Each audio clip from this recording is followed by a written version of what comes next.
کہ عرب کے لوگوں میں دو خامیاں تھیں. نمبر 1 چٹے ان پڑھ جاہل اجڑ، حتیٰ کہ انہیں باقی لوگ امی کہا کرتے تھے. امی نیرے ان پڑھ.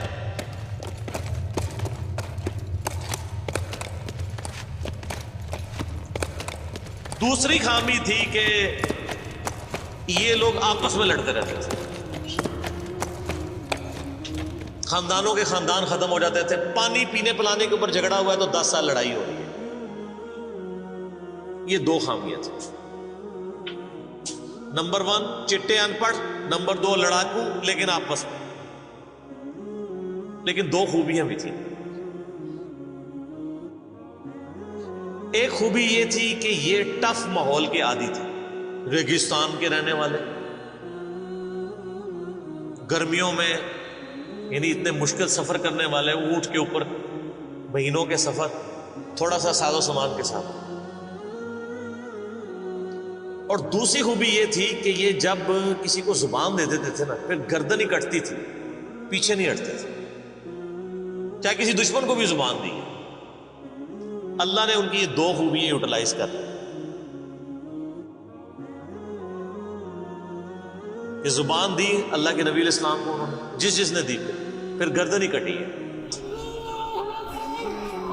اور دوسری خوبی کہ وہ ٹف ماحول کے عادی تھے لیکن لڑتے آپس میں تھے. اللہ تعالیٰ نے ان کی خامی کیسے پوری کی کہ ان کو ایک لیڈر ایسا دے دیا جس نے سارے قبائل کو ایک جھنڈے کے نیچے جمع کر دیا. اور جہالت کے لیے دور کرنے کے لیے ان کو ان کی زبان میں کتاب دے دی. اب جس نے سورہ بقرہ، سورہ نساء، سورہ مائدہ حفظ کی ہوئی ہے، اس کے سامنے کوئی کرسچن کا پادری، کیا یہودیوں کا پادری وہ بیٹھ سکتا تھا؟ جتنے ان کے دلائل تھے انہوں نے وہ زبانی یاد کیے ہوئے تھے. تو وہ لوگ جو اپنے آپ کو سمجھتے تھے کہ ہم بڑے علامہ ہیں اور یہ امی ہیں، ان امیوں نے ان کو علم میں بھی الٹ کے رکھ دیا صرف ایک قرآن کی وجہ سے. اور اللہ نے لیڈر دیا، سارے عرب قبائل جمع ہوئے. وہ عربی جو آپس میں لڑتے تھے انہوں نے کبھی یہ سوچا بھی نہیں تھا کہ اگر ہم ایک جھنڈے کے نیچے جمع ہو جائیں تو ہم دنیا کی سپر پاورز کو الٹ سکتے ہیں، رومن اور پرشین امپائر. اور دیکھیں سر پھر کیسے الٹا ہے انہوں نے. ود ان 17 ایئرس ہر چیز اڑا کے رکھ دی. صدیوں کی سلطنتیں، لاکھوں کی ریزروڈ آرمیز رومن اور پرشینز پوری دنیا پہ حکومتیں کر رہی ہیں. جدید اسلحہ ہے. اور ادھر یہ بدو ہیں جن کے پاس اونٹ ہیں، گھوڑے ہیں، تلواریں ہیں. نہ منجنیق انہوں نے کبھی دیکھی، نہ ان کے پاس اس طرح کے ہاتھی بڑے بڑے جو پرشینز کے پاس تھے. بس چل پڑے، کلمہ پڑے اور نکل کھڑے ہوئے. پھر دنیا نے دیکھا کہ ہر چیز کو الٹ کے رکھا. انہی کے اسلحے ان سے چھین کے انہی کو الٹ دیا. وہ ساری کی ساری بجلی کس نے بھری تھی؟ اس کتاب میں.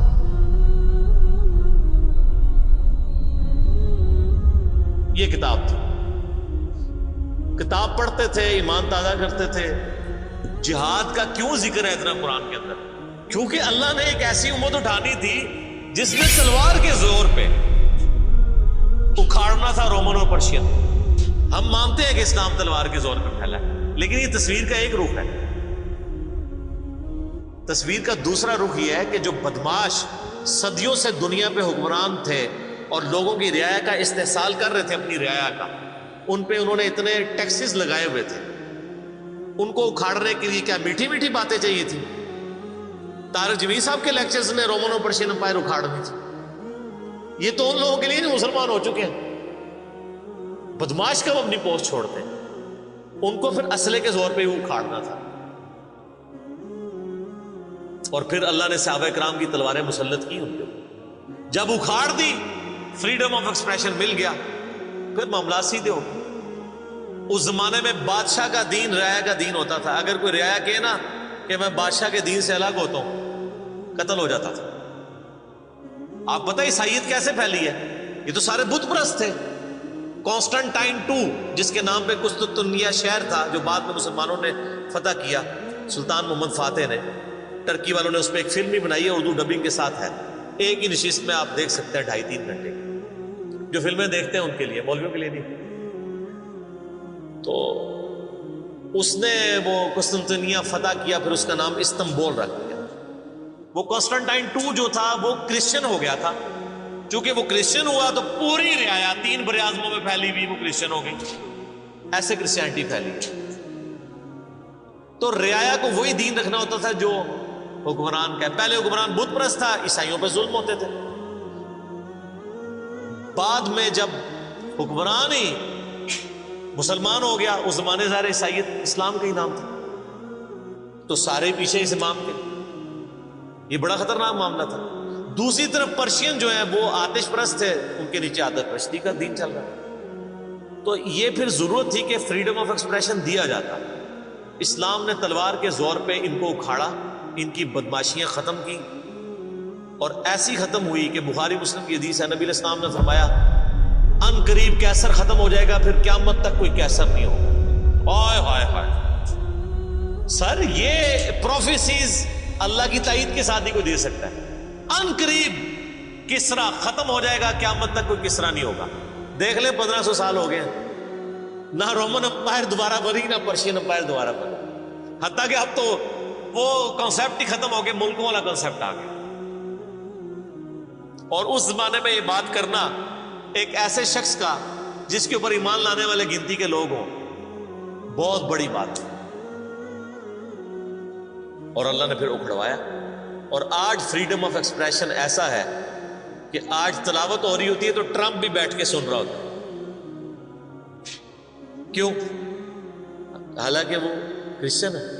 فریڈم آف ایکسپریشن آ گیا۔ آپ جائیں امریکہ میں، آپ کسی مارکیٹ میں مسلح ڈال کے نماز پڑھیں، کوئی آپ کو منع نہیں کرے گا، الٹا آپ کے ساتھ سیلفیاں بنا رہے ہوں گے کہ یہ کیا ہو رہا ہے۔ تو پہلے کوئی سوچ سکتا تھا کہ فرعون کے سامنے کوئی نماز پڑھتا؟ جادوگروں نے ذرا سی بات کی، ایمان لے کے آئے تو میں تمہیں سولی دے دوں۔ تو یہ اسلام اس دور جدید کا خالق ہے، اور یہ دور جدید کو تخلیق جو اسلام نے دی ہے وہ قرآن کے ذریعے۔ ایک علامہ وحید الدین خان صاحب ہیں انڈیا کے، 90+ ان کی ایج ہے، انہوں نے کتاب لکھی ہے اسلام دور جدید کا خالق، اسی ٹاپک کو ایڈریس کر، کمال کی کتاب ہے، اور پڑھنے سے تعلق رکھتی ہے۔ آپ گوگل سے اس کا PDF بھی ڈاؤن لوڈ کر سکتے ہیں، چھوٹی سی کتاب ہے۔ انگلش میں بھی ایک کتاب انہوں نے لکھی ہے گاڈ ارائزز، خدا ابھرتا ہے۔ خدا پھر جو ابھرا ہے نا جی قرآن کے ذریعے۔ خدا کو تو خیر مخلوق کی ضرورت نہیں ہے، لیکن مخلوقات نے جو تماشا بنایا ہوا تھا نا، اس تماشے کو ہمیشہ کے لیے اللہ تعالیٰ نے اپنے پیغمبر امام اعظم سیدنا و مولانا محمد رسول اللہ صلی اللہ علیہ وآلہ وسلم کے ذریعے شرک کا خاتمہ کر کے قیامت تک کے لیے جو دین اسٹیبلش کیا اس کتاب میں۔ اب یہ کتاب قیامت تک نبی علیہ السلام کا معجزہ ہے۔ یہ کتاب ہے سر جس نے دنیا پلٹ دی، اور یہ وہ کتاب ہے جو ہم صرف اپنی بچی کو جب رخصت کرنے لگتے ہیں نیچے سے گزارتے ہیں، ٹھیک ہے، اور چوم کے غلاف میں رکھ دیتے ہیں۔ اس سے زیادہ اس قرآن کو ہم کوئی اہمیت نہیں دیتے۔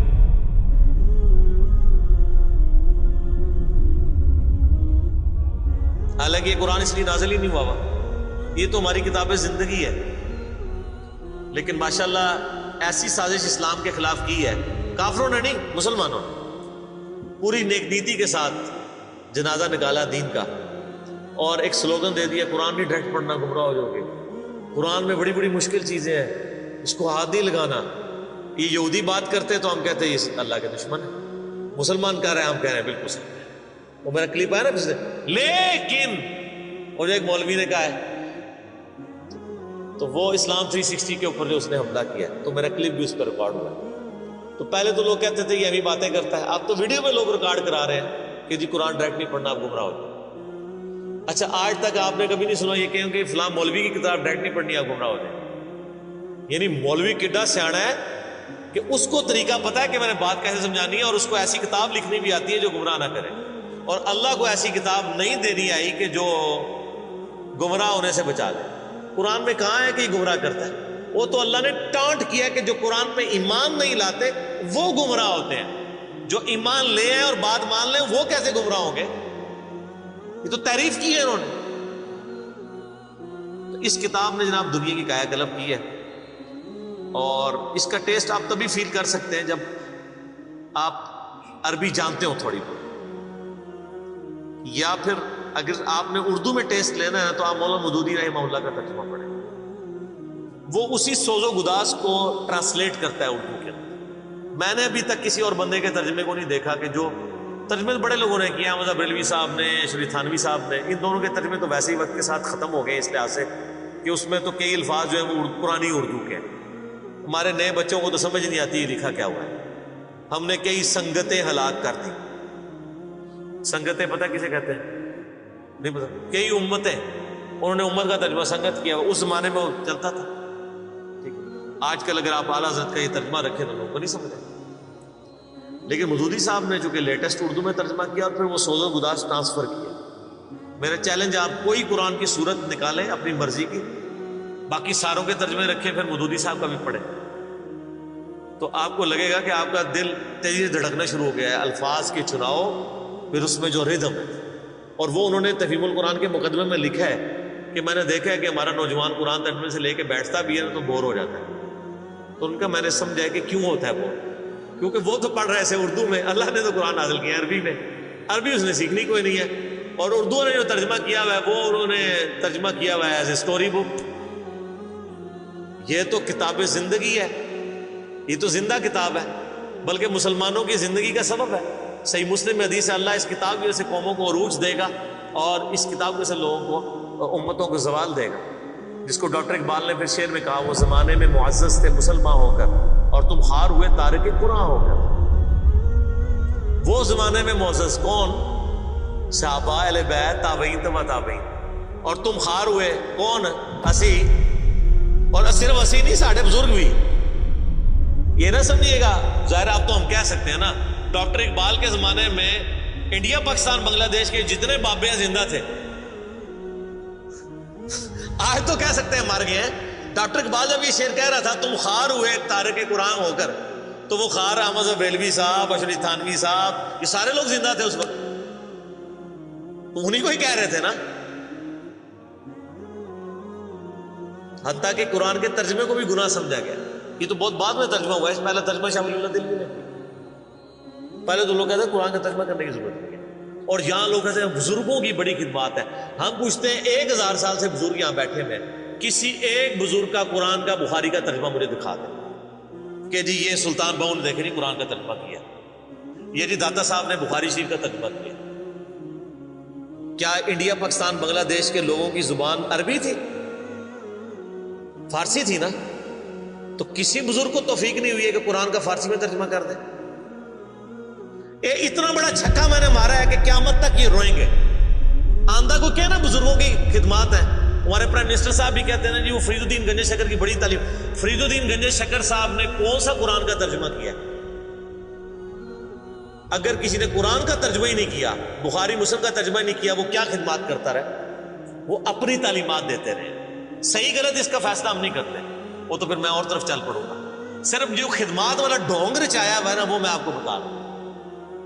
جتنوں کے مزار بنائے ہوئے آپ نے، کسی ایک کا ترجمہ دکھا دے قرآن کا، تو یہ پھر انہوں نے جان بوجھ کے سیاست کی اسلام کے نام کے اوپر، اپنی باتیں کرواتے رہے۔ سر ان کو پتا تھا قرآن کا ترجمہ ہو گیا، سورہ زمر اور سورۃ الانعام اگر اردو میں آ گئی تو بابوں کو کس نے پوجنا ہے؟ سر بخاری کا اگر ترجمہ ہو گیا تو ساروں نے تو رفع الیدین سے نماز پڑھنی ہے، بابے سارے بغیر رفع الیدین والے نے۔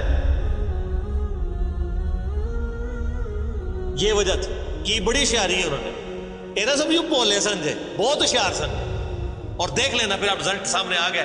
جدھر ترجمے ہوئے ہیں وہ کہنا نہیں پیو دادے تے ایتھے ہاتھ بندہ سی، اے ایتھے بندہ ہے، تو رزلٹ نکل آیا نا۔ اسی لیے بزرگ جو کام کرتے ہیں وہ حکمت سے خالی نہیں ہوتا۔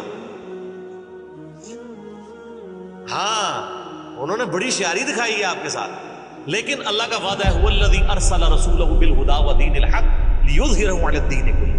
قرب قیامت سے پہلے دین کو غلبہ ملنا ہے، غلبہ بابوں کے ذریعے نہیں ملنا تھا، اسی کتاب سے، جس کتاب نے پہلے غلبہ دلایا۔ اب آج دیکھیں بچہ اینڈرائڈ فون کھولے ہوئے ہے، کوئی آیت آتی ہے ترجمہ پڑھ لیتا ہے۔ تو سر یہ خدمت تو پھر انہوں نے کی ہے نا اسلام کی۔